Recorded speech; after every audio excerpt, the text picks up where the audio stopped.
సృష్టి ఆరంభంలో దేవతలు మరియు అసురలు అమరత్వం కోసం పాలకడలిని మథనం చేసిన ఘట్టం మనందరికీ తెలిసిందే. కాని ఆ క్షీరసాగర మథనంలో కేవలం అమృతమే కాదు, ఈ లోకానికి అవసరమైన ఎన్నో అద్భుతాలు ఉద్భవించాయి. అందులో అత్యంత పవిత్రమైనది, కోరిన కోర్కెలు తీర్చే కల్పవల్లి, మన కామధేనువు. గోమాత అంటే కేవలం ఒక జంతువు కాదు, ముక్కోటి దేవతల నిలయం. ఆమె పాదాల్లో పర్వతాలు, కళ్లలో సూర్యచంద్రులు, కొమ్ములలో బ్రహ్మ విష్ణు మహేశ్వరులు కొలువయుంటారు. అసలీ కామధేనువు ఎలా జన్మించింది? ఆమెలోని ఆధ్యాత్మిక రహస్యాలేమిటి? సాక్షాత్తు వశిష్ఠ మహర్షికి, విశ్వామిత్రుడికి మధ్య జరిగిన మహాసంగ్రామానికి ఈ గోమాత ఎలా కారణమైంది? ఈరోజు మనం తెలుసుకోబోయే అద్భుతగాథ కామధేను పురాణం. పాలకడలిలో మందర పర్వతాన్ని కవ్వంగా, వాసుకిని తాడుగా చేసుకుని దేవదానవులు మథిస్తుండగా సముద్రం నుండి రకరకాల వస్తువులు బయటకు రాసాగాయి. ముందుగా హాలాహలం పుట్టింది. ఆ తర్వాత లక్ష్మీదేవి, ఐరావతం, ఉచ్చైశ్రవం ఉద్భవించాయి. సరిగ్గా అదే సమయంలో తెల్లని మేఘంలా చంద్రుని కాంతిని పులుముకున్నట్లుగా ఒక అద్భుతమైన ఆవు పాలకడలి కెరటాల నుండి పైకి వచ్చింది. ఆమె శరీరము మంచులా తెల్లగా ఉంది. ఆమె కళ్లలో కరుణ కురుస్తోంది. ఆమె నడకలో రాజసం ఉట్టిపడుతోంది. ఆమెని సురభి అని కూడా పిలుస్తారు. ఆమె బయటకు రాగానే దేవతలు, ఋషులు జయజయధ్వానాలు చేశారు. లోకానికి యజ్ఞయాగాదులు నిర్వహించడానికి అవసరమైన పాలు, పెరుగు, నెయ్యి వంటి పంచగవ్యాలను ప్రసాదించే శక్తి కేవలం ఈమెకే ఉందని బ్రహ్మదేవుడు ప్రకటించాడు. అందుకే ఆమెను సకల గోవులకు మాతృకగా, దేవతలకు త్యాగమయిగా లోకానికి అంకితం చేశారు. కామధేనువుకు నందిని అనే కుమార్తె జన్మించింది. ఈ నందిని బ్రహ్మదేవుని ఆజ్ఞ మేరకు వశిష్ఠ మహర్షి ఆశ్రమంలో ఉండేది. వశిష్ఠుడు సప్తర్షులలో ఒకడు, పరమశాంతమూర్తి. ఆ ఆశ్రమంలో నందిని ఉండటం వల్ల అక్కడ ఎప్పుడూ క్షామమనేది ఎరుగరు. వశిష్ఠుడు తన తపస్సు ద్వారా, యజ్ఞాల ద్వారా లోక కళ్యాణం చేస్తుంటే నందిని తన మహిమతో ఆశ్రమానికి వచ్చే వేల మందికి భోజన సౌకర్యాలను కల్పించేది. ఒకసారి విశ్వామిత్ర మహారాజు, అప్పుడాయన కేవలం రాజు మాత్రమే, తన సైన్యంతో కలిసి వశిష్ఠుని ఆశ్రమానికి వస్తాడు. వేల సంఖ్యలో ఉన్న సైన్యానికి ఆహారం అందించడం సామాన్యమైన విషయం కాదు. కాని వశిష్ఠుడు చిరునవ్వుతో ఆహ్వానిస్తాడు. క్షణకాలంలో నందిని మహిమ వల్ల సైన్యమంతటికీ రాజభోజనం సిద్ధమవుతుంది. ఇది చూసి విశ్వామిత్రుడు ఆశ్చర్యపోతాడు.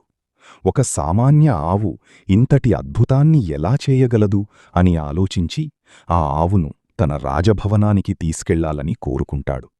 విశ్వామిత్రుడు వశిష్ఠుడిని అడుగుతాడు, మహర్షి, ఈ ఆవు మీ వంటి సన్యాసి దగ్గర ఉండటం కంటే నా వంటి రాజు దగ్గర ఉంటే రాజ్యంలోని ప్రజల ఆకలి తీరుస్తుంది. దీనికి బదులుగా మీరు కోరుకున్నన్ని ఏనుగులను, గుర్రాలను ఇస్తాను అని. కాని వశిష్ఠుడు ప్రశాంతంగా నిరాకరిస్తాడు. రాజా, ఈమె మా ఆశ్రమ కుటుంబ సభ్యురాలు. యజ్ఞ నిర్వహణకు ఈమె ఆధారం. ఈమె విక్రయ వస్తువు కాదు అని చెబుతాడు. అహంకారంతో ఊగిపోయిన విశ్వామిత్రుడు బలవంతంగా నందినిని తీసుకెళ్లడానికి సైన్యాన్ని పంపిస్తాడు. నందిని కళ్లల్లో నీళ్లు తిరుగుతాయి. ఆమె వశిష్ఠుణ్ణి అడుగుతుంది, స్వామి, మీరు నన్ను వదిలేస్తున్నారా అని. వశిష్ఠుడంటాడు, అమ్మా, నేను శాంతమూర్తిని, క్షమ నా ధర్మం. కాని నిన్ను ఎవరూ బలవంతంగా తీసుకెళ్లలేరు. నీ శక్తి ఏంటో నువ్వే చూపించు అని. వెంటనే నందిని తన శరీరం నుండి వేలాది మంది సైనికులను, ఆయుధాలను సృష్టిస్తుంది. క్షణాల్లో విశ్వామిత్రుడి సైన్యం పటాపంచలైపోతుంది. అప్పుడు విశ్వామిత్రుడికి అర్థమవుతుంది, బ్రహ్మబలం ముందు క్షత్రియ బలం పనికిరాదని. ఆ పరాభవంతోని ఆయన రాజ్యాన్ని వదిలి ఘోర తపస్సు చేసి విశ్వామిత్ర మహర్షిగా మారతాడు. ఇది కేవలం ఒక యుద్ధం కాదు, కామధేనువు అంటే ధర్మం. ఆ ధర్మాన్ని ఎవరూ జయించలేరు అనే సత్యానికి నిదర్శనం. మన శాస్త్రాల ప్రకారం గోవు శరీరంలోని ఏ భాగాల్లో ఏ దేవతలు ఉంటారో తెలుసా? ఇది వింటే మీరు ఆశ్చర్యపోతారు. ఆమె కొమ్ముల చివరలో ఇంద్రుడు, విష్ణువు ఉంటారు. నుదుటి భాగంలో శివుడు కొలువై ఉంటాడు. కళ్లలో సూర్యచంద్రులు, నాలుకపై సరస్వతీదేవి ఉంటుంది. ఆమె హృదయంలో బ్రహ్మదేవుడు, వెన్నెముకలో సప్తర్షులు ఉంటారు. ప్రతి వెంట్రుకలో గంధర్వులు అప్సరసలు ఉంటారు. ఆవును ఒక్కసారి ప్రదక్షిణం చేస్తే ఈ భూమండలాన్ని చుట్టివచ్చిన పుణ్యం లభిస్తుందని నమ్మకం. గోమూత్రం గంగానదితో సమానం. గోమయం లక్ష్మీ నివాసం. అందుకే మన ఇంటి ముందర గోమయంతో కల్లాపి చల్లుకుంటాం. కామధేనువు అంటే కేవలం కోరికలు తీర్చే ఆవు మాత్రమే కాదు, అది ప్రకృతికి, సహనానికి, త్యాగానికి చిహ్నం. నేటి కాలంలో మనం కామధేనువును వెతుక్కుంటూ దేవలోకానికి వెళ్ళక్కర్లేదు.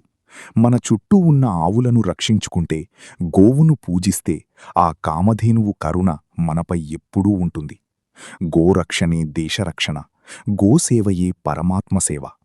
ఈ గాథ విన్నవారికి, వినిపించిన వారికి సకల ఐశ్వర్యాలు కలగాలని, మీ ఇంట్లో ఎప్పుడూ ఆనందాల కల్పవల్లి వర్ధిల్లాలని కోరుకుంటూ స్వస్తి. లోకా సమస్తా సుఖినో భవంతు. ఓం నమో గోమాతాయై.